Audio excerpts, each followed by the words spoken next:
Broliai ir seserys, šiandienos Evangelija mums parodo vieną iš iškilmingiausių Jėzaus gyvenimo momentų – įvykį Nazareto sinagogoje.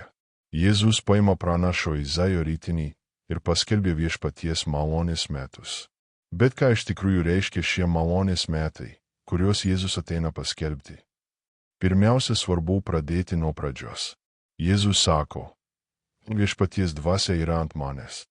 Mes žinome, kad Jėzus yra antroji švenčiausiosios trejybės asmenybė, jis yra pats Dievas tapęs žmogumi. Tačiau Dievas nėra patepamas. Tad kas čia yra patepamas? Viešpaties dvasia ilsisi ant Kristaus žmogiškumo, ant jo kūno ir jo sielos. Per šį žmogiškumą mes esame išgelbėjami.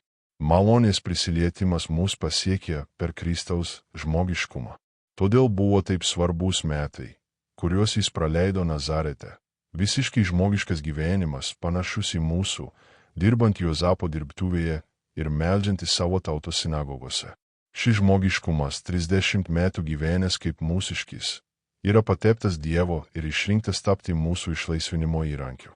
Todėl, kai priimame Eucharistiją, kai Jėzus mus paliečia savo kūnu, krauju, siela ir dieviškumu, mumyse įvyksta kažkas tikro.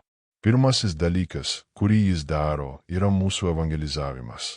Jis yra siunčiamas su žodžiu, kuris yra geroji naujiena vargšams, analim Dievo vargšams. Pranašo Izaijo laikais tai buvo išgyvenusieji Babilono tremtį. Šiandien tai esame mes, einantys per šią ašarų slėnį ir ieškantys laimės, kurios pasaulis negali mums suteikti. Jėzus skelbia, kad laimė egzistuoja. Tai yra geroji naujiena. Tačiau, kad mus atvestų į šią laimę, jis turi mus išlaisvinti iš nelaisvės.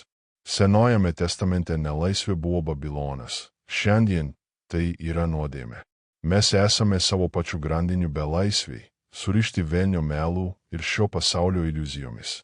Blogio galia slypi tame, kad jis mus laiko aklume, versdamas tikėti, jog šio pasaulio stabai gali suteikti laimę. Tačiau jie mus tik nuskurdina ir slegia. Todėl mums reikia šviesos, kuri ateina iš Kristaus, žodžio, kuris ateina iš Kristaus. Kai ši šviesa mus pasiekia, įvyksta tikroji Evangelija. Mes, kurie esame palaužti ir sužeisti savo nuodėmės istorijos, gauname tikrąją laisvę. Būtent laisvai Kristus mus išlaisvino. Iš nuodėmės vergijos, iš velnio melo ir iš klaidingos laimės, kurią buvome pasirinkę. Štai geroji naujiena, atėjo gelbėtojas.